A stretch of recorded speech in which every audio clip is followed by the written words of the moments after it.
আজকের আমি আপনাদেরকে এমন তিনটি সেটিংস দেখিয়ে দেবো। এই তিনটি সেটিংস যদি আপনারা করে নেন, তাহলে কোনো চোর যদি আপনাদের মোবাইল নিয়ে পালায়, তাহলে কিন্তু সে যদি চায় এইভাবে আপনাদের মোবাইলটাকে পাওয়ার অফ করতে, তাহলে কিন্তু সে পাওয়ার অফ করতে পারবে না। এখানে পাসওয়ার্ড চাইবে।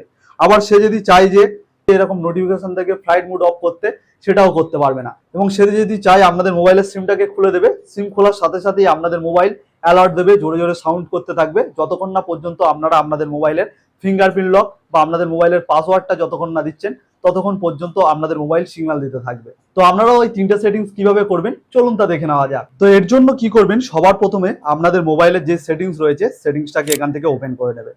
মোবাইল সেটিংসটাকে ওপেন করার পর আপনারা যদি একটু নিচের দিকে আসেন, এখানে একটি অপশন আপনারা পেয়ে যাবেন সিকিউরিটি অ্যান্ড প্রাইভেসি বলে। এখানে আপনাদেরকে ক্লিক করতে হবে। এখানে ক্লিক করার পর স্ক্রল করে একটু নিচের দিকে চলে আসবেন। স্ক্রল করে নিচের দিকে আসলে এখানে একটি অপশন পেয়ে যাবেন মোর সিকিউরিটি অ্যান্ড প্রাইভেসি বলে। এখানে আপনাদেরকে একবার ক্লিক করতে হবে। এখানে ক্লিক করবেন।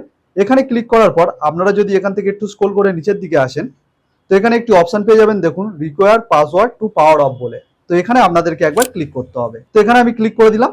এখানে ক্লিক করার পর স্ক্রল করে যদি একটু নিচের দিকে আসেন, এখানে একটি অপশন আপনারা পেয়ে যাবেন ভেরিফাই ফর পাওয়ার অফ বলে। তো এই অপশনটা আপনাদের যদি অফ থাকে, আপনারা আমার মতন এখান থেকে অন করে নেবেন।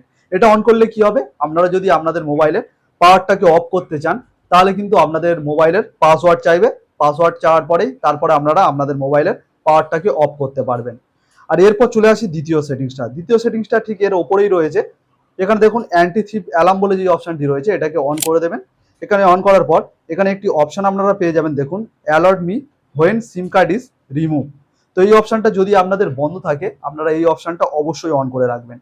এই অপশনটা অন করলে কি হবে, যখনই কেউ আপনার মোবাইলের এই সিম কার্ড খুলতে যাবে, মোবাইলের যে পাসওয়ার্ড রয়েছে সেই পাসওয়ার্ডটা যতক্ষণ না দিচ্ছেন ততক্ষণ পর্যন্ত আপনাদের মোবাইলের অ্যালার্ম বাজতে থাকবে। এই দুটো সেটিংস এখান থেকে হয়ে গেল। এবং তৃতীয় সেটিংসটা করার জন্য আপনাদেরকে এখান থেকে ব্যাক করতে হবে। আরেকবার ব্যাক করবেন, আরেকবার ব্যাক করবেন।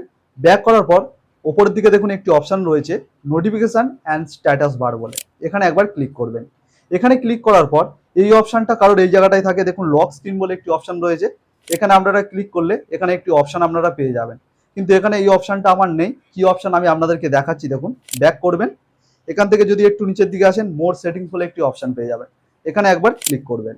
এখানে ক্লিক করার পর এখানে দেখুন একটি অপশন রয়েছে sweep down on lock screen two view notification drawer.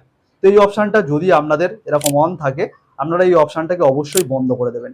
এটা বন্ধ করলে কি হবে, যখনই আপনাদের মোবাইলটা বন্ধ থাকবে, তখন যদি কেউ ওপর থেকে এরকম নোটিফিকেশনটাকে টানে যে ফ্লাইট মোডটা অফ হতো, সেটা আর কিন্তু ফ্লাইট মোড অফ হবে না। তো আপনাদের মোবাইলের মধ্যে অবশ্যই এই তিনটি সেটিংস করে রাখা প্রয়োজন। তো কেমন লাগলো আজকের আমার ভিডিওটি যদি একটু হেল্পফুল হয়ে থাকে, অবশ্যই একটি লাইক করে দেবেন।